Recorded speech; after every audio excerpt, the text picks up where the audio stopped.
नमस्कार दोस्तों। जो हम आपके लिए कॉन्सेप्ट सीरीज चला रहे हैं उसमें आज का टॉपिक है सिंगल फेज इंडक्शन मोटर पर प्रीवियस ईयर एग्जामों में आया हुआ क्वेश्चन हम लिए हैं। प्रीवियस ईयर एग्जामों में आया हुआ क्वेश्चन का सॉल्यूशन कराने वाले हैं। किसका? तो सिंगल फेज इंडक्शन मोटर में। इस सिंगल फेज इंडक्शन मोटर से जितना क्वेश्चन बन सकता है वो हर एक क्वेश्चन हम कलेक्ट किए हुए हैं। मतलब कि इस अध्याय से जितना क्वेश्चन बन सकता है वह हर एक क्वेश्चन लिया है जो कि प्रीवियस एग्जाम में आया हुआ क्वेश्चन ही है। और एक ही क्वेश्चन बार बार जो क्वेश्चन बन रहा था उसी के आधार पर, तो ऐसा क्वेश्चन नहीं लिए, मतलब रिपीटेड क्वेश्चन हम नहीं लिए हैं। एक क्वेश्चन पर जितना क्वेश्चन बन सकता है सब हम आपको बता देंगे।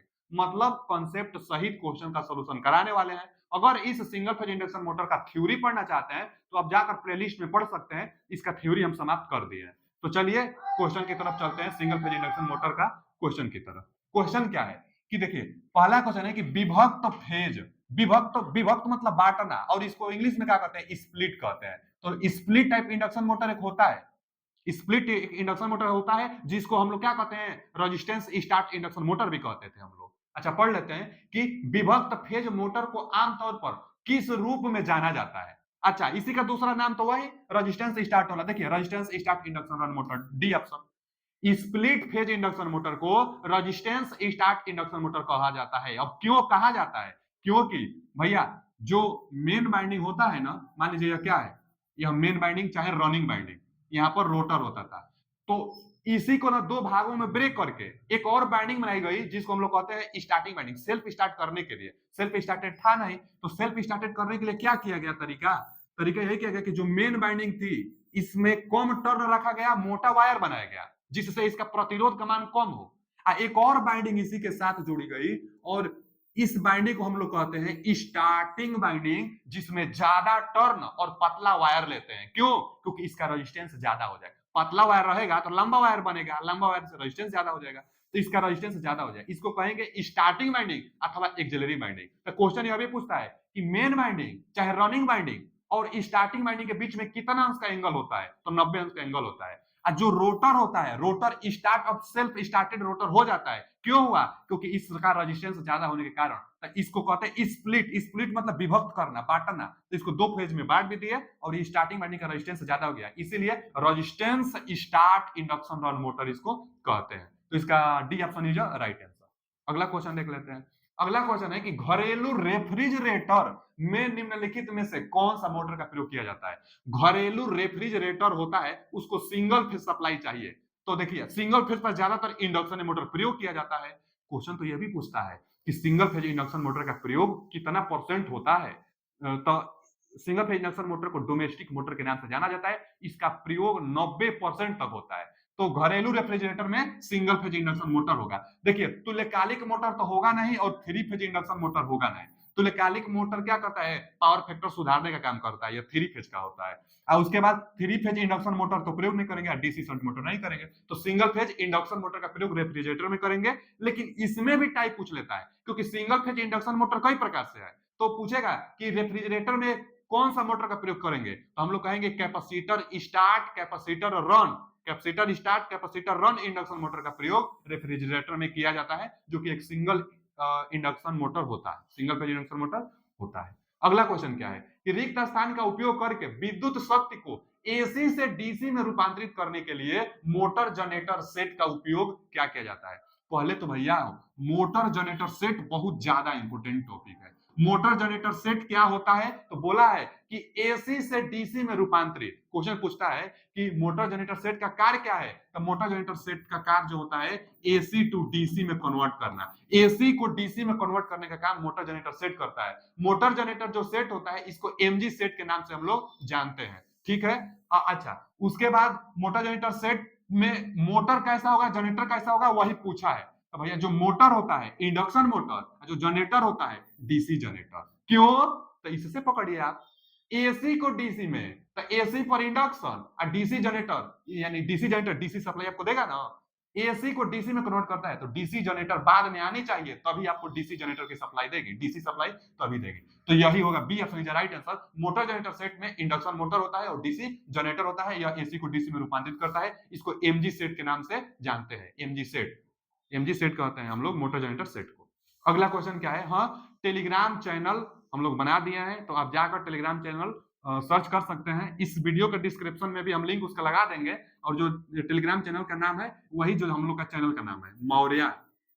आप सर्च मारेंगे तो आ जाएगा, Maurya technical, Maurya technical, Maurya technical 25, Maurya technical 25 पर सर्च मारेंगे तो दिखा देगा। टेलीग्राम पर जाकर ज्वाइन हो सकते हैं। इस जो हम टॉपिक पढ़ा रहे हैं इसका पीडीएफ और भी इंपोर्टेंट जितना न्यूज होगी, जितना इंपोर्टेंट पीडीएफ होगा, जो आपके हित में जितना हम अच्छा कर सकते हैं, सब टेलीग्राम चैनल पर हम करते जाएंगे आपके लिए। बहुत बच्चे पीडीएफ का डिमांड करते हैं, सर जी पीडीएफ पीडीएफ, तो ठीक है, टेलीग्राम चैनल बना दिया है, टेलीग्राम चैनल पर जाकर आप ज्वाइन हो सकते हैं। मौर्या टेक्निकल 25 जो चैनल का नाम है वही उस टेलीग्राम चैनल का भी नाम है। चलिए क्वेश्चन की तरफ चलते हैं। क्वेश्चन है कि vacuum cleaner food mixture, vacuum cleaner में और फूड मिक्सचर और सिलाई मशीन आदि जैसे घरेलू अनुप्रयोगों में सामान्यतः किस मोटर का प्रयोग करते हैं? एक चीज एकदम दिमाग में बैठा लीजिए, कोई भी आप एग्जाम दीजिएगा एक क्वेश्चन जरूर मिलेगा आपको, फूड मिक्सचर में किस प्रकार का मोटर का प्रयोग किया जाता है? तो यूनिवर्सल मोटर। तो इसमें भी वैक्यूम क्लीनर में भी यूनिवर्सल मोटर। अच्छा, यूनिवर्सल नहीं रहता है तब रिपल्सन भले इसमें लगा देते हैं, नहीं तो ज्यादातर वैक्यूम क्लीनर, फूड मिक्सचर और सिलाई मशीन में यूनिवर्सल मोटर का ही प्रयोग किया जाता है। तो फूड मिक्सचर है ना यूनिवर्सल मोटर, बिना सोचे समझे देखिए यूनिवर्सल मोटर दिया है, तो B option is right answer. Universal motor AC और डीसी दोनों पर काम करता है। तो देखिए ना, हम क्वेश्चन बार बार नहीं लिए हैं, एक ही जगह सब बता दे रहे हैं। जो यूनिवर्सल मोटर होगा एसी डीसी दोनों पर काम करेगा, क्वेश्चन पूछता है तो एसी डीसी दोनों पर काम करेगा। जो यूनिवर्सल मोटर होता है नो लोड पर स्पीड इसका बहुत ज्यादा होता है, यह डीसी सीरीज मोटर की तरह बिहेव करता है, मतलब इसका स्टार्टिंग टार्क ज्यादा होता है, और अलग अलग लोड पर ना यह लोड वैरी करता रहता है यूनिवर्सल मोटर। तो फूड मिक्सचर में चाहे मिक्सचर में यूनिवर्सल मोटर का प्रयोग किया जाता है, जो एसी डीसी दोनों पर काम करता है। तो इन सभी में universal motor, B option is right answer. अगला क्वेश्चन क्या है कि नीचे परिपथ आरेख द्वारा प्रदर्शित एकल कला इंडक्शन मोटर किस प्रकार को पहचान, मतलब इसका पहचान करना है आपको। तो देखिए ना, एम का मतलब मेन वाइंडिंग, यह तो हो गया मेन वाइंडिंग, और यह हो गया एक्सिलरी, ए का मतलब एक्सिलरी वाइंडिंग। अच्छा, एक्सिलरी बाइंडिंग के सीरीज में कैपेसिटर लगा होता है, ये भी आप जानते रहिएगा, ठीक है। एक्सिलरी बाइंडिंग के सीरीज में कैपेसिटर लगा रहता है, लेकिन कैपेसिटर के साथ चाहे एक्सिलरी बाइंडिंग के साथ सेंट्रीफ्यूगल स्विच नहीं लगा है। जब सेंट्रीफ्यूगल स्विच नहीं लगा है तो परमानेंट कैपेसिटर हम लोग इसको बोलेंगे, परमानेंट कैपेसिटर इंडक्शन मोटर। कई प्रकार से होता है ना कैपेसिटर के आधार पर, कैपेसिटर के आधार पर तीन प्रकार का, एक कैपेसिटर स्टार्ट, कैपेसिटर रन, माने दो कैपेसिटर लगा रहता है, तो इसमें तो दो कैपेसिटर है नहीं। फिर एक होता है कैपेसिटर स्टार्ट इंडक्शन मोटर, तो कैपेसिटर स्टार्ट में ना यहाँ स्विच लगा होनी चाहिए, कहीं इसमें एक सेंट्रीफ्यूगल स्विच लगा होना चाहिए कि जो केवल कैपेसिटर स्टार्ट कराती है और 70% स्पीड पर जब जाएगी तो सेंट्रीफ्यूगल फोर्स के कारण वह ऑफ हो जाती है, इसको डिस्कनेक्ट कर देती है। लेकिन इसमें सेंट्रीफ्यूगल स्विच नहीं है, यह परमानेंट कैपेसिटर है। तो यहाँ लिखा है अस्थायी स्प्लिट संधारित्र मोटर एक दिया है, फिर प्रतिरोध दिया है, संधारित्र स्टार्ट दिया है, फिर शेडेड दिया है। तो इसका ए ऑप्शन, अस्थायी मतलब परमानेंट स्प्लिट, स्प्लिट मतलब वही दो फेजों में बांटना बस, तो परमानेंट कैपेसिटर मोटर इसको कहेंगे, परमानेंट कैपेसिटर मोटर, यानी A option is right answer. आप चित्र से पकड़ सकते हैं, देख सकते हैं, थ्योरी जाकर पढ़िए, एक एक क्वेश्चन आपको एकदम हलवा लगेगा, एकदम आसान लगेगा, थ्योरी आप पढ़े रहेंगे तब। अब बहुत इंपोर्टेंट ये भी होता है, छोटा सा अध्याय है, इससे 2 से 3 क्वेश्चन हर एक एग्जाम में देखने को मिल जाती है, यही सब क्वेश्चन रहेगा, बस पढ़िए मारिए।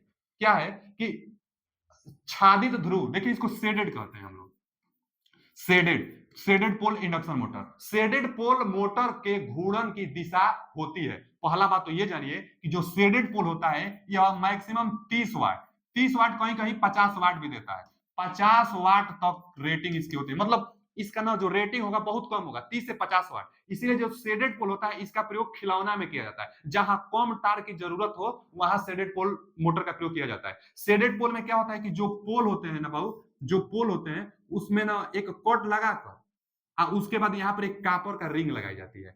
यह जो कापर का रिंग है इसको शेडिंग कॉइल चाहे शेडिंग रिंग कहते हैं, इसी के कारण यह सेल्फ स्टार्टेड इंडक्शन मोटर बना देता है। Shaded pole induction motor self started induction motor होता है, मतलब सेल्फ स्टार्टेड इंडक्शन मोटर होता है। और जो शेडेड पोल होता है इसमें रोटेशन की दिशा चेंज नहीं कर सकते हम लोग, जो रोटेशन की दिशा होगी, रोटेशन की दिशा चेंज नहीं कर सकते हैं। और किधर से किधर चलता है, तो यह ऑन शेडेड से शेडेड को, जैसे यहाँ रोटर है तो इधर ऑन शेडेड पार्ट है, तो ऑन शेडेड से शेडेड पार्ट की तरफ इसकी गति होती है, और इसकी गति चेंज हम लोग नहीं कर सकते हैं। इसमें कैपेसिटर का प्रयोग नहीं होता है, फिर भी यह सेल्फ स्टार्टेड होता है, क्यों? क्योंकि शेडिंग कॉइल के कारण। क्वेश्चन क्या पूछा है कि शेडेड पोल इंडक्शन मोटर घूर्णन की दिशा होती है, घूर्णन की दिशा आच्छादित भाग से अआच्छादित, मतलब शेडेड से अनशेडेड बोल रहा है, फिर स्टार्ट बाइंडिंग से रन बाइंडिंग, फिर अच्छादित मतलब अनशेडेड से शेडेड की तरफ, तो यही सी ऑप्शन, अनशेडेड से शेडेड की तरफ इसकी दिशा होती है। इसमें कोई कैपेसिटर नहीं, फिर भी सेल्फ स्टार्टेड, क्यों? क्योंकि यह कॉपर रिंग की सहायता से।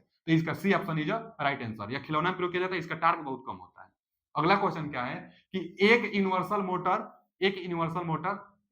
मोटर घूर्णन की दिशा को उत्क्रमित किया जाता है। एक यूनिवर्सल मोटर में घूर्णन की दिशा को उत्क्रमित, देखिए ना, यूनिवर्सल मोटर में घूर्णन की दिशा को उत्क्रमित मतलब बदला जाता है। तो यूनिवर्सल मोटर की अगर दिशा बदलनी हो, यूनिवर्सल मोटर की दिशा आपको बदलनी हो तो क्या करेंगे? कोई भी मोटर हो ना, पहले तो शेडेड पोल की डायरेक्शन चेंज नहीं कर सकते हैं, एक बार डिजाइन हो गया तो। लेकिन और जो मोटर थी उनमें या तो मेन बाइंडिंग, जैसे क्या था, एक तो मेन बाइंडिंग था और एक क्या था, एक स्टार्टिंग बाइंडिंग था। तो मेन बाइंडिंग अथवा स्टार्टिंग बाइंडिंग, स्टार्टिंग को क्या कह सकते हैं हम लोग, एक्सिलरी बाइंडिंग। तो मेन बाइंडिंग चाहे एक्सिलरी बाइंडिंग चाहे स्टार्टिंग बाइंडिंग में किसी का टर्मिनल चेंज करने से जो रोटर होगी उसकी दिशा चेंज हो जाती है। अब चाहे इन्वर्सन मोटर हो चाहे कोई भी मोटर हो, मेन बाइंडिंग अथवा स्टार्टिंग बाइंडिंग में किसी एक की, दोनों की नहीं, किसी एक की टर्मिनल चेंज करने से इसी का, जैसे सप्लाई यहाँ अगर प्लस या निगेटिव है, मान लीजिए एसी में इस तरह से जा रही है तो स्टार्टिंग में अगर इस तरह से जाने लगे, माने सप्लाई अगर चेंज कर दिए, कनेक्शन चेंज कर दिए मेन बाइंडिंग का अथवा इसका अगर चेंज कर दिए तो इसका रोटेशन की दिशा चेंज हो जाएगी। तो किसी एक जरिए थर्मिनल बाइंडिंग में किसी एक की पूछा क्या, यूनिवर्सल मोटर की दिशा चेंज करने के लिए आपूर्ति टर्मिनल को बदल दें, फील्ड बाइंडिंग को विस्तृत परिपथ कर दें, फील्ड बाइंडिंग और आर्मेचर बाइंडिंग दोनों को उत्क्रमण कर दे कि फील्ड बाइंडिंग को उत्क्रमित कर दे, तो केवल एक को, फील्ड को कर दीजिए, फील्ड को कर दीजिए, केवल एक को करना है, या तो फील्ड को या तो एक्सिलरी को। तो यहाँ फील्ड दिया है तो फील्ड को, अब दोनों को करना नहीं है, इसको तो ओपन कर रहा है तो फील्ड बाइंडिंग को ओपन कर देंगे तब थोड़े दिशा चेंज होगी। आगे दिया कि आपूर्ति टर्मिनल को उत्क्रमण कर दिए, तो एसी में ना टर्मिनल चेंज करने से कोई प्रभाव नहीं आता है एसी में। तो मेन बाइंडिंग दिया है ना, फील्ड बाइंडिंग को उत्क्रमित कर दीजिए, तो यही सही है, फील्ड बाइंडिंग का टर्मिनल बदल दीजिए। तो D option is right answer.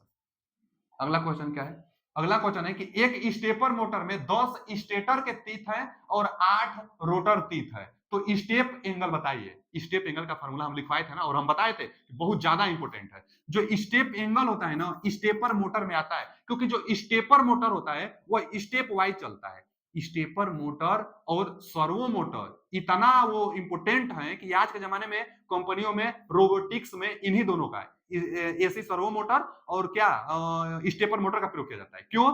क्योंकि जैसे जो इंडक्शन मोटर है चाहे डीसी मोटर है, जितना भी मोटर है, तो वह जिस स्पीड से चल रही है और आप रोकेंगे भी ना, तो जहां रोकना चाहेंगे वहां नहीं रुक पाएगी, क्योंकि इनर्शिया के कारण थोड़ा सा वो आगे तक रोटेट कर ही जाती है, एकदम तुरंत अचानक नहीं रुकती है।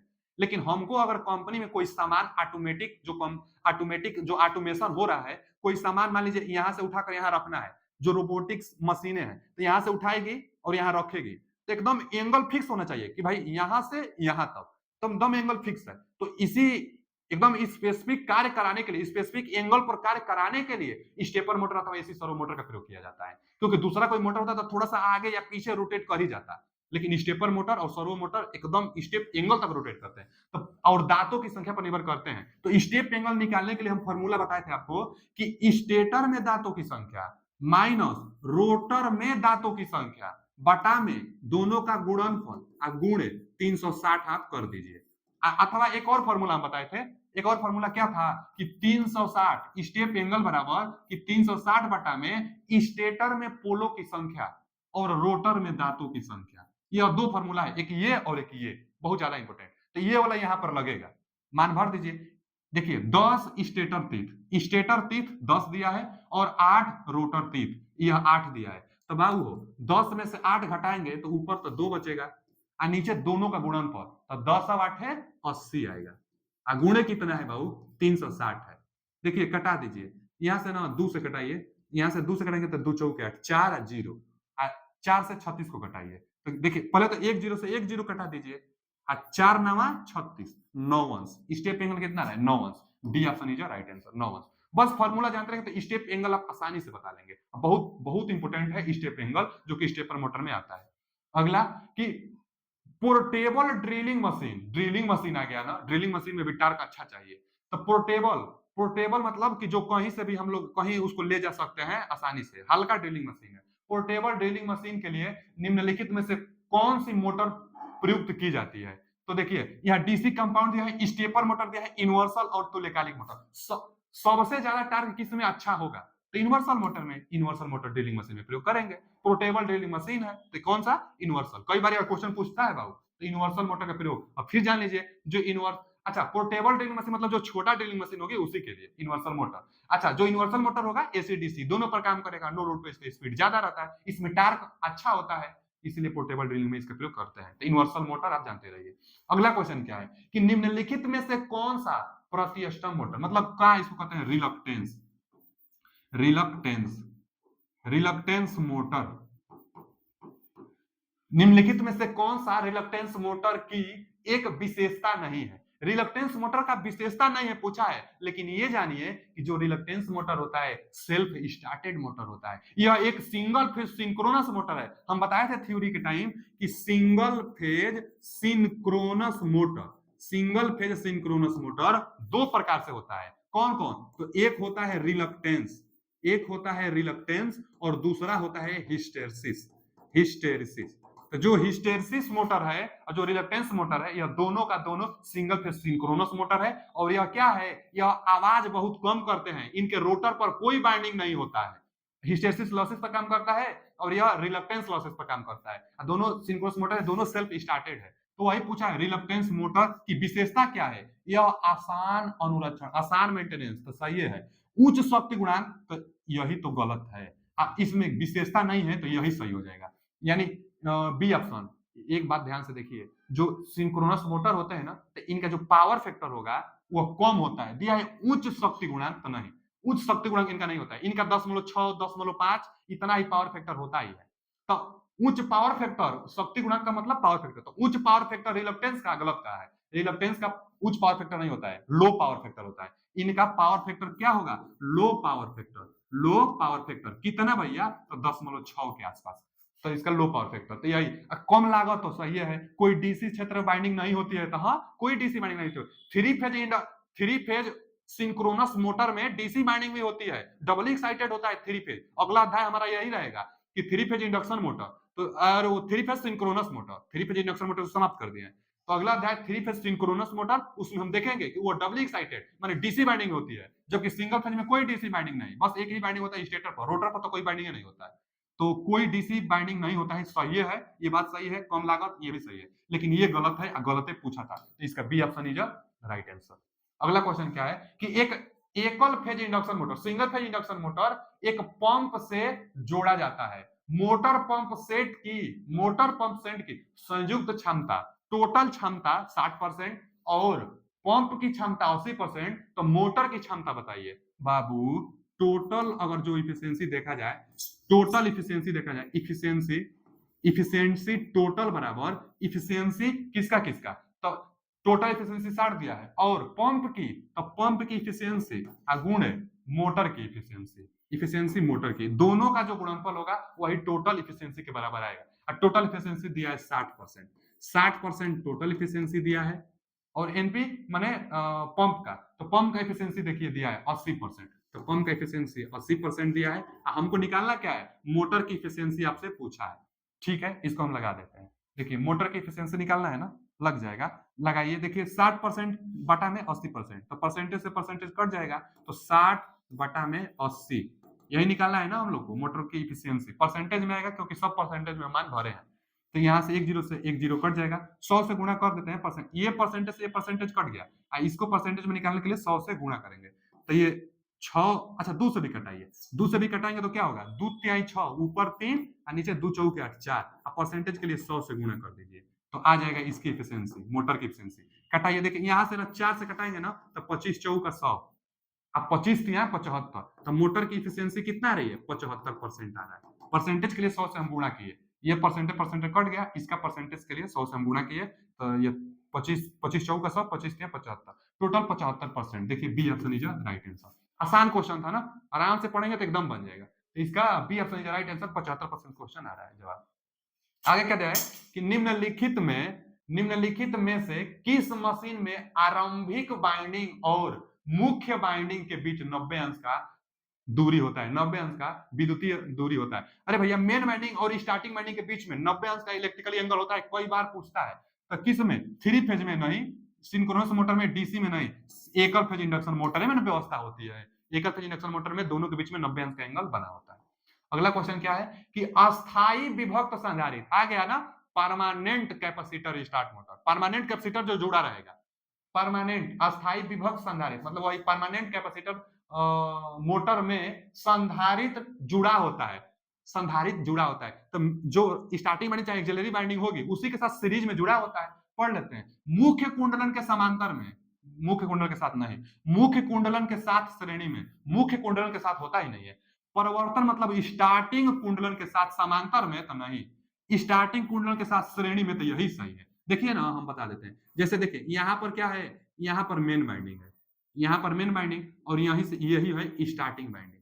तो स्टार्टिंग बाइंडिंग के साथ सीरीज में कैपेसिटर जुड़ा होता है। परमानेंट बोला भी है तो ठीक है, परमानेंट, अगर परमानेंट नहीं होता, स्टार्ट कैपेसिटर होता तो एक सेंट्रीफ्यूगल स्विच लगा होता, यह परमानेंट है। तो अस्थाई किसके, स्टार्टिंग बाइंडिंग के साथ सीरीज में, तो स्टार्टिंग बाइंडिंग के साथ सीरीज में, यानी D option is a right answer.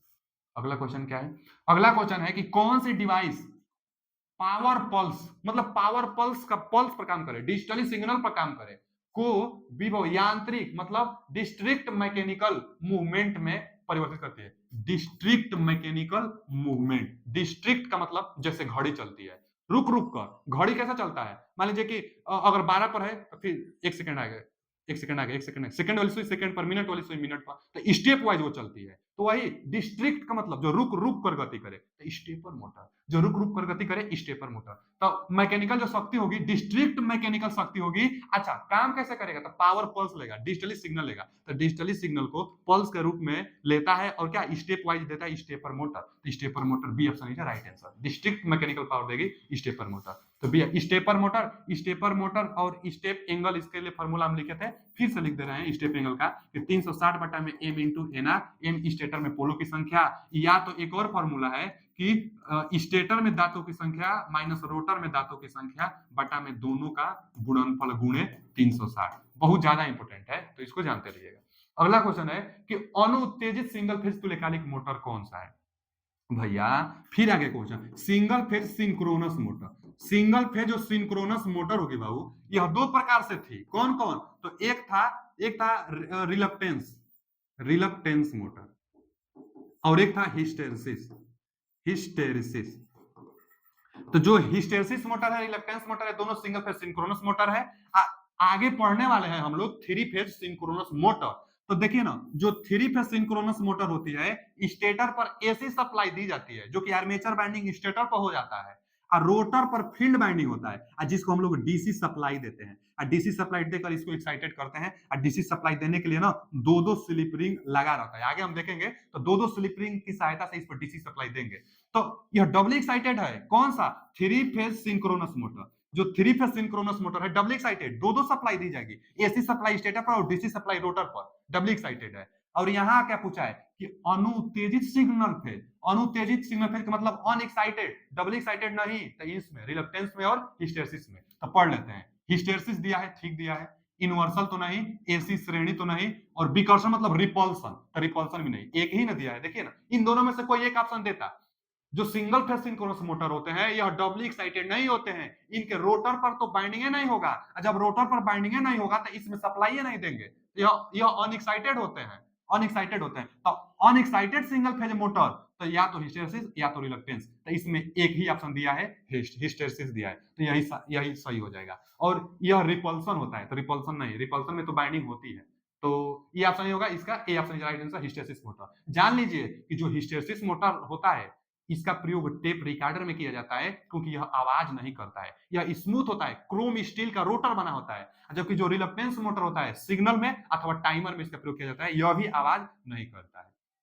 चलिए अगला क्वेश्चन की तरफ चलते हैं। अगला क्वेश्चन क्या है कि निम्नलिखित में से कौन सा मोटर सबसे कम शोर करती है, आ गया ना, सबसे कम शोर करने वाली मोटर का नाम बताइए। आगे capacitor motor, universal motor, shaded pole motor कि हिस्टेरिसिस मोटर। तो अब वही है ना, बताइए नहीं, अभी ना हम बताए हैं कि हिस्टेरिसिस जो मोटर होती है, हिस्टेरिसिस मोटर में कोई शोरगुल नहीं आता है, इसका प्रयोग टेप रिकॉर्डर में किया जाता है, यह एक single phase induction motor, single phase synchronous motor के अंतर्गत आता है। ठीक है, इसका D option is right answer. अगला क्वेश्चन क्या है कि सिंगल फेज मोटर में सेंट्रीफ्यूगल स्विच का काम क्या है, सेंट्रीफ्यूगल स्विच बाबू आ गया, सेंट्रीफ्यूगल स्विच। सेंट्रीफ्यूगल स्विच कहाँ लगा होता है, तो पहले इसको देखिए, जो सेंट्रीफ्यूगल स्विच होगा ना बाबू, देखिए यहां से पहले तो यह मेन वाइंडिंग है, ठीक, मेन वाइंडिंग है, और उसके बाद आगे देखेंगे तो एक स्टार्टिंग वाइंडिंग होती है। कौन सा वाइंडिंग, तो स्टार्टिंग वाइंडिंग। यहाँ रोटर लगा होता है। अब एक कैपेसिटर लगा होगा और एक सेंट्रीफ्यूगल स्विच लगा होगा। यह सेंट्रीफ्यूगल स्विच है, सेंट्रीफ्यूगल स्विच है, उसके बाद एक कैपेसिटर लगा होता है, ठीक है। अब इसको पहले कौन सा मोटर, यहां से सप्लाई हम लोग सिंगल फेज एसी सप्लाई हम लोग देंगे। तो देखिए इसको क्या कहते थे, स्टार्टिंग वाइंडिंग, इसको क्या कहते थे, रनिंग वाइंडिंग, या दोनों 90 पर होते हैं। अच्छा जी, जो कैपेसिटर होगा इसके साथ सीरीज में, स्टार्टिंग वाइंडिंग के साथ सीरीज में जुड़ा रहता है। अच्छा, और एक बात जानिए, क्वेश्चन तो यह भी पूछता है कि जो स्टार्टिंग वाइंडिंग है, जो यह स्टार्टिंग वाइंडिंग है, स्टार्ट करने वाली जो यह पूरा यह वाइंडिंग है, स्टार्टिंग वाइंडिंग, यह मेन वाइंडिंग के साथ पैरेलल में होते हैं, चाहे सप्लाई के साथ पैरेलल में है। मेन वाइंडिंग और स्टार्टिंग वाइंडिंग दोनों का दोनों वाइंडिंग सप्लाई के साथ पैरेलल में है, ये भी क्वेश्चन पूछ लेता है। यहाँ जो है कि जो कैपेसिटर है स्टार्टिंग वाइंडिंग के साथ सीरीज में है, और जो सेंट्रीफ्यूगल स्विच है यह भी इन्हीं के साथ सीरीज में होता है। इसका काम क्या है, तो जब मोटर 70 से 80% स्पीड पर जाएगी तो सेंट्रीफ्यूगल फोर्स एक बाहर की तरफ लगेगा और सेंट्रीफ्यूगल स्विच ओपन हो जाएगी, जिससे यह डिस्कनेक्ट हो जाएगा और सिर्फ रनिंग वाइंडिंग पर मोटर नाचती रहेगी। क्योंकि स्टार्टिंग में इनका काम होता है स्टार्ट कराना, इसलिए इसका नाम है कैपेसिटर स्टार्ट इंडक्शन मोटर। तो केवल स्टार्ट करना, क्योंकि स्टार्टिंग में टार्क ज्यादा चाहिए होता है, पावर फैक्टर भी सुधारता है और इसका टार्क भी अच्छा होता है। तो स्टार्टिंग टार्क इसका अच्छा होता है कैपेसिटर स्टार्ट इंडक्शन मोटर में। सेंट्रीफ्यूगल का स्विच है, काम स्टार्ट कराना, 70 से 80% को ब्रेक करना इस सर्किट को। क्वेश्चन क्या है कि सेंट्रीफ्यूगल स्विच का क्या काम है, पढ़ते हैं। निश्चित दिशा में घूर्णन बल प्रदान करना, नहीं। मोटर जब 75% गति पकड़ ले तब प्रारंभिक कुंडलन को अलग करना, यही सही है। प्रारंभिक कुंडलन मतलब स्टार्टिंग कुंडलन को अलग करना, जब 70-75% स्पीड प्राप्त कर लेती है तो यह डिस्क ब्रेक करके इसको अलग करती है। तो यही ऑप्शन सही है, बी ऑप्शन। आगे पढ़ सकते हैं, B option is right answer. अगला क्वेश्चन है कि यूनिवर्सल मोटर का लाभ क्या है। यूनिवर्सल मोटर जो वही मोटर ना जो एसी डीसी दोनों पर काम करता था, ठीक है। तो पूर्ण भार पर अधिक गति प्रदान करना, हाँ, पूर्ण भार पर नहीं भैया, जो नो लोड होता है यहाँ अधिक गति होता है, लोड पड़ने पर इसकी गति कम हो जाती है। देखिए ना, यह क्या दिया है, स्पीड, जैसे स्पीड और इधर टार्क, टार्क मतलब लोड बढ़ने पर क्या हो जाएगा, स्पीड इसका कम हो जाएगा। नो लोड पर स्पीड बहुत ज्यादा होता है इसका, यूनिवर्सल मोटर का, डीसी सीरीज मोटर की तरह बिहेवियर करता है। तो यूनिवर्सल मोटर का पूर्ण भार पर गति प्रदान करता है, तो ये तो नहीं, ये तो गलत है। आगे, विभिन्न भारों पर विभिन्न गतियां प्रदान होती है, ये हो सकता है, ये तो हो ही सकता है। जो यूनिवर्सल मोटर है इसका टार्क जो होता है स्टार्टिंग का टार्क अच्छा होता है और अलग अलग लोड पर इसकी गति अलग अलग होती है। तो विभिन्न भारों पर इसकी गति विभिन्न प्रकार की होती है, अपने अनुसार सेटल करते हैं, तो ये सही है। आगे, रोटेटेड स्पीड केवल पूर्ण भार पर देता है, गलत। और सारे भारों पर कांस्टेंट गति प्रदान करता है, ये भी गलत। B option right answer. विभिन्न भारों पर विभिन्न गति प्रदान करता है यूनिवर्सल मोटर, अपने आप सेटलमेंट वो कर लेता है यूनिवर्सल मोटर। आगे, एकल फेज मोटर में प्रारंभिक कुंडलन और द्वितीयक कुंडलन मतलब कौन कौन, स्टार्टिंग वाइंडिंग और रनिंग वाइंडिंग के बीच कितने अंश का अंतर होता है, भैया 90 अंश। कई बार हम बच्चों को बता दिए कि 90 अंश का होगा मेन वाइंडिंग और स्टार्टिंग वाइंडिंग के बीच में, तो 90 अंश। आगे, वैक्यूम क्लीनर फिर आ गया। वैक्यूम क्लीनर यूनिवर्सल मोटर दिया रहेगा तो यूनिवर्सल, और नहीं तो रिपल्सर। आगे पढ़ लेते हैं, के लिए आप किस प्रकार के मोटर का प्रयोग करेंगे, तो यूनिवर्सल दिया है तो यूनिवर्सल, रिपल्सन में दिया है लेकिन यूनिवर्सल लगाएंगे। यूनिवर्सल मोटर ही वैक्यूम क्लीनर में प्रयोग करेंगे और मिक्सचर में भी यूनिवर्सल मोटर का प्रयोग किया जाता है। यूनिवर्सल नहीं देता तब रिपल्सन मारते हैं। एक बात और जानिए, जो यूनिवर्सल मोटर होता है और जो रिपल्सन मोटर होता है, यह दोनों का दोनों कम्यूटेटर टाइप मोटर होते हैं। कम्यूटेटर इन दोनों में होता है और दोनों का टार्क अच्छा होता है, दोनों का टार्क अच्छा होता है, ठीक है ना। जो रिपल्सन मोटर होता है इसका जो रोटर होगा, जो कार्बन ब्रूस होते हैं आपस में शॉर्ट सर्किट होते हैं रिपल्सन मोटर का। आगे क्वेश्चन लिया है, आप देख लेंगे। तो universal motor, A option is right answer. Vacuum cleaner में यूनिवर्सल मोटर का प्रयोग किया जाता है। आगे, संधारित्र किस्म के पंखे में संधारित्र यदि लघुपथित हो जाए तब क्या होगा। जैसे सीलिंग फैन में किस प्रकार के मोटर का प्रयोग किया जाता है, तो सीलिंग फैन भी इंडक्शन मोटर है, उसमें परमानेंट कैपेसिटर मोटर का प्रयोग किया जाता है। परमानेंट कैपेसिटर जुड़ा रहता है। अगर कैपेसिटर शॉर्ट सर्किट हो जाए, कैपेसिटर शॉर्ट सर्किट हो जाए, देखिए ना, शॉर्ट सर्किट हो जाए तो क्या होगा, तो मोटर स्टार्ट नहीं होगा। आप कैपेसिटर सीलिंग फैन में का कैपेसिटर हट जाता है तो कहां स्टार्ट होता है, उसको अलग से टार्क जिस दिशा में देंगे उस दिशा में स्टार्ट हो जाती है।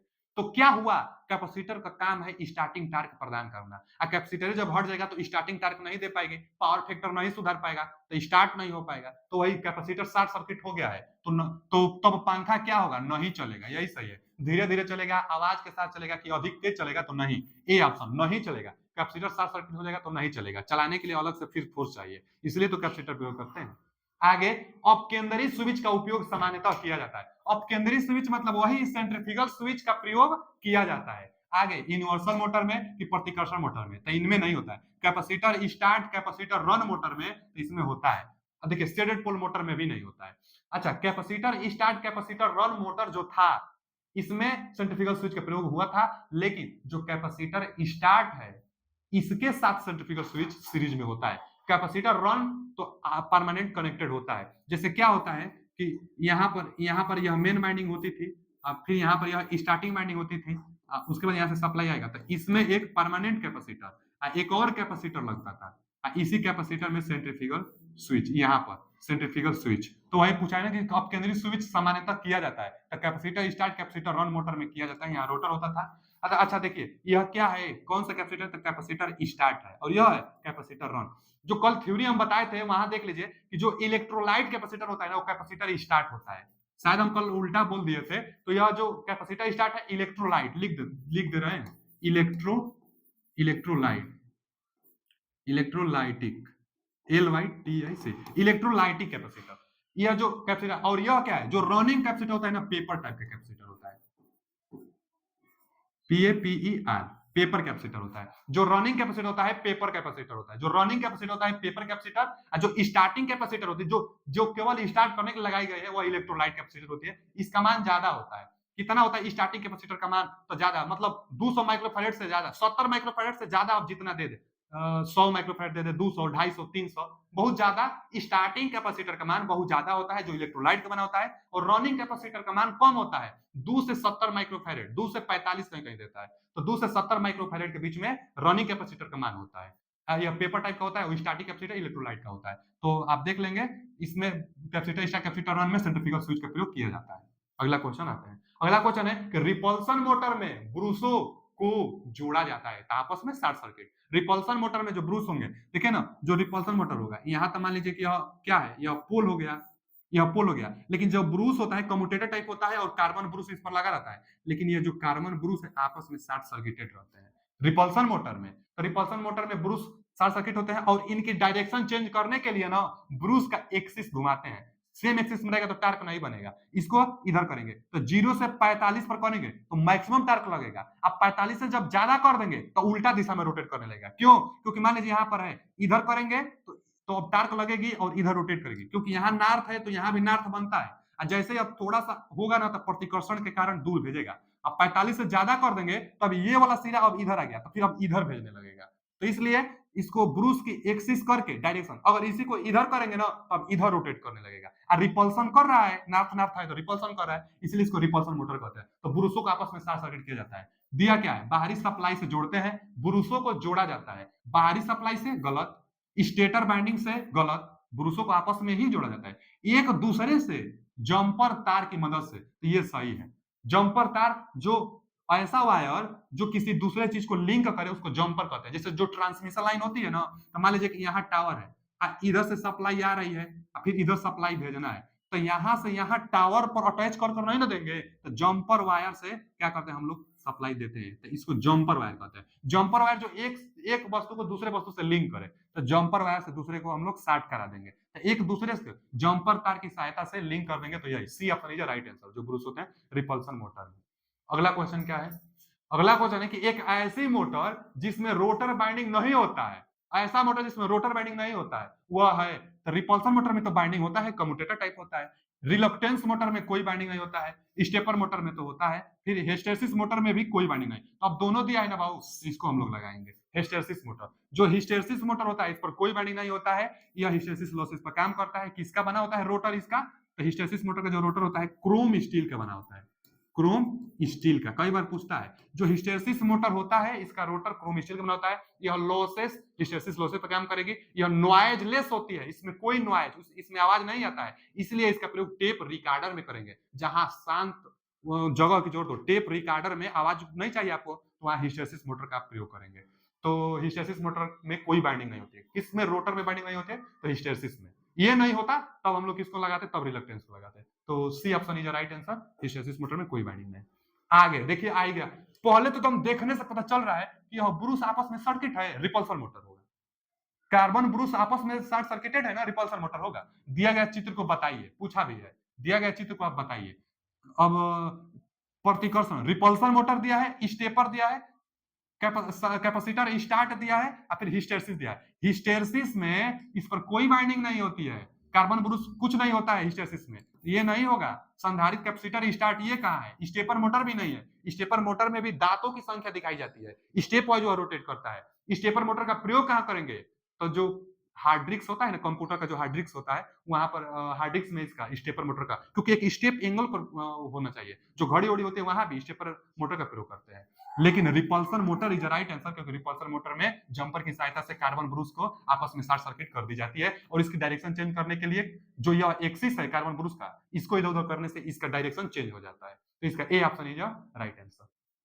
अगला क्वेश्चन है कि दिया गया चित्र में किसका कैरेक्टरिस्टिक्स है? तो ये देखिए, गति दिया है, इधर क्या दिया है? टार्क दिया है। तो लोड, टार्क माने कम पर, नो लोड पर हाई स्पीड, सीरीज मोटर। इसमें universal motor, universal motor like a series motor, universal motor series motor की तरह बिहेवियर करता है। तो यह यूनिवर्सल मोटर, यूनिवर्सल मोटर पहला ही दिया है। यूनिवर्सल मोटर में नो लोड पर स्पीड बहुत ज्यादा होता है, तो नो लोड पर स्पीड बहुत ज्यादा होगा, आप देख सकते हैं। तो इसका A option is right answer, universal motor.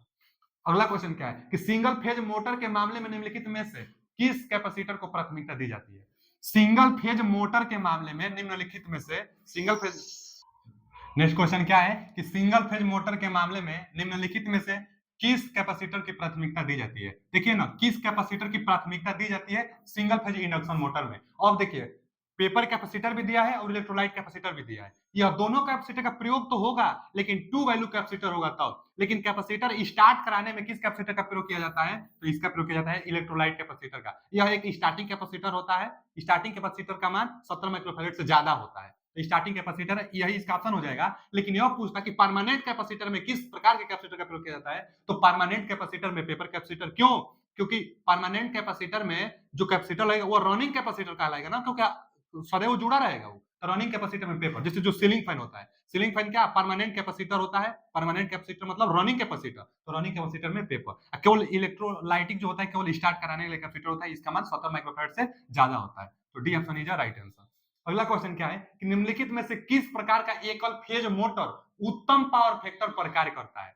High power factor पर कौन सा मोटर काम करता है? अब universal motor, repulsion motor, capacitor start motor, capacitor run motor. देखिए, जो कैपेसिटर रन मोटर होगी इसका पावर फैक्टर क्या होगा? अच्छा होगा। कैपेसिटर स्टार्ट मोटर का टार्क अच्छा होगा, लेकिन पावर फैक्टर अच्छा, इससे अच्छा तो कैपेसिटर रन का होता है, क्योंकि कैपेसिटर परमानेंट जुड़ा रहता है, तो पावर फैक्टर सुधारता रहेगा हमेशा। तो अच्छा पावर फैक्टर कैपेसिटर रन का होता है। फिर रिपल्सन का और यूनिवर्सल का पावर फैक्टर अच्छा नहीं होता है, इनका तो कम होता है, 0.6 0.7 पावर फैक्टर होता है, इसका 0.7 से ज्यादा चाहे 0.7 ही होता है। तो सबसे अच्छा पावर फैक्टर इनमें कैपेसिटर रन मोटर का होगा, क्योंकि कैपेसिटर कंटिन्यू जुड़ा रहता है। तो D option, D option is right answer. अच्छा पावर फैक्टर किसका होता है? अगला क्वेश्चन क्या है कि एकल कला मोटर मतलब सिंगल फेज मोटर जिसकी घूर्णन की दिशा परिवर्तन संयोजन को बदलकर नहीं किया जा सकता, कौन सा मोटर कहलाता है? अच्छा जी, कि सिंगल फेज इंडक्शन मोटर में उसकी गति की दिशा परिवर्तन संयोजन को बदलकर नहीं किया जा सकता। मतलब संयोजन का मतलब जो बाइंडिंग है उसको बदलकर नहीं किया जा सकता। तो प्रारंभिक संधारित्र और संधारित्र चल मतलब capacitor start capacitor run motor, तो इसमें तो रनिंग बाइंडिंग अथवा एक्सिलरी बाइंडिंग किसी का टर्मिनल चेंज करने से डायरेक्शन चेंज हो जाती है। अब द्वि संधारित्र में भी चेंज हो जाती है। फिर रिपल्सन मोटर, रिपल्सन मोटर इसका सही जवाब होगा, क्योंकि जो रिपल्सन मोटर होगा, प्रतिकर्षण जो मोटर होता है, इसमें जो ब्रूस होते हैं वो जंपर के साथ क्या होते हैं? शॉर्ट सर्किट होते हैं ब्रूस, और इसकी डायरेक्शन चेंज करने के लिए टर्मिनल जो बाइंडिंग के टर्मिनल उसको चेंज नहीं, कार्बन जो ब्रूसेस है, कार्बन ब्रूस की एक्सिस को चेंज करना होगा। रिपल्सन मोटर में कार्बन ब्रूस की एक्सिस को चेंज करके डायरेक्शन चेंज की जा सकती है। यहाँ क्वेश्चन वही पूछा है कि दिशा चेंज करने के लिए संयोजन को बदलकर नहीं किया जा सकता, तो प्रतिकर्षण मोटर में। यूनिवर्सल में तो हो जाएगा। यूनिवर्सल मोटर में आर्मेचर टर्मिनल अथवा फील्ड बाइंडिंग का टर्मिनल चेंज करिए, इसमें भी फील्ड बाइंडिंग अथवा स्टार्टिंग बाइंडिंग, कोई भी टर्मिनल एक चेंज करिए, डायरेक्शन चेंज हो जाएगी। इसी में है कि नहीं होगी, इसमें तभी चेंज होगा जब कार्बन ब्रूस का एक्सिस चेंज करेंगे। आगे, शेडेड पोल मोटर की दक्षता क्या होती है? हम बताए ना कि जो शेडेड पोल इंडक्शन मोटर होता है उसकी दक्षता कम होता है, खिलौना में प्रयोग किया जाता है, टार्क बहुत कम होता है, दक्षता 5 से 35% तक होता है। तो 5 से 35 यानी 30, यही दिया है सी ऑप्शन। 5 से 30% इसकी दक्षता होती है, दक्षता बहुत कम होता है। चलिए अगला क्वेश्चन देख लेते हैं। अगला क्या है कि सीलिंग फैन सर्किट में रेगुलेटर का उपयोग करने का क्या कार्य है? देखिए, जो रेगुलेटर होता है यह गति को कंट्रोल करता है। पूछेगा आदमी कोई कि रेगुलेटर का कार्य क्या होता है? रेगुलेटर का मेन उद्देश्य क्या होता है? तो गति को कंट्रोल करना। रेगुलेटर का मेन उद्देश्य गति को कंट्रोल करना। लेकिन जो रेगुलेटर होता है, पहले जो रेगुलेटर था उसमें रेजिस्टेंस लगा होता था, वोल्टेज को ड्रॉप कराती थी, उसके बाद गति को कंट्रोल करती थी। लेकिन अब काल का जो रेगुलेटर आ रहा है वह डायोड और इलेक्ट्रॉनिक कंपोनेंट कैपेसिटर डायोड से मिलकर रेगुलेटर बनाई जाती है। तो यह एनर्जी कम मतलब लेता है, यह एनर्जी को बचाता है और पंखा की गति को कंट्रोल करता है। तो कैसे वोल्टेज को कंट्रोल करके एनर्जी एनर्जी भी बचाता है और वोल्टेज भी कंट्रोल कर लेता है, जो रेगुलेटर है वो वाला। तो यहाँ गति को कंट्रोल तो दे नहीं रहा है कहीं, रेगुलेटर का उपयोग पूछा है तो गति कंट्रोल कहीं नहीं दे रहा है। गति बढ़ाना केवल काम थोड़े है रेगुलेटर का, गति कंट्रोल देता तो भले लिख लेते। तो ये तो होगा नहीं, गति कंट्रोल नहीं दिया है, गति बस बढ़ाना दिया है। वोल्टेज बढ़ाना ये भी नहीं, वोल्टेज भी नहीं बढ़ाता है। धारा को बढ़ाना, धारा को नहीं। फैन को दी गई वोल्टता कम करना, तो ये होगा, क्योंकि फैन को जो दी जाने वाली वोल्ट, पहले का रेगुलेटर ये तो कहा नहीं है ना इलेक्ट्रॉनिक रेगुलेटर। इलेक्ट्रॉनिक रेगुलेटर अगर कहा होता तो कहते कि गति को बढ़ाती चाहे गति को कम करती, मतलब वहां पर देता एक ऑप्शन कि गति कंट्रोल करना। लेकिन इलेक्ट्रॉनिक रेगुलेटर की बात नहीं किया है। तो नॉर्मली जो पहले का रेगुलेटर था उसी से थ्योरी बनी है, उसी से ये सब क्वेश्चन है। अच्छा जी, जो रेगुलेटर है इसका काम वोल्टेज को ड्रॉप करा के गति को कम कर दे। वोल्टेज कम तो गति कम हो जाती थी, तो वही वोल्टेज को कम कर लेगा रेगुलेटर, गति कम हो जाती थी पहले के रेगुलेटर में। लेकिन अब का जो रेगुलेटर आ रहा है वो क्या है, इलेक्ट्रॉनिक है। मतलब क्या धारा को कम कर रही है और ज्यादा कर रही है।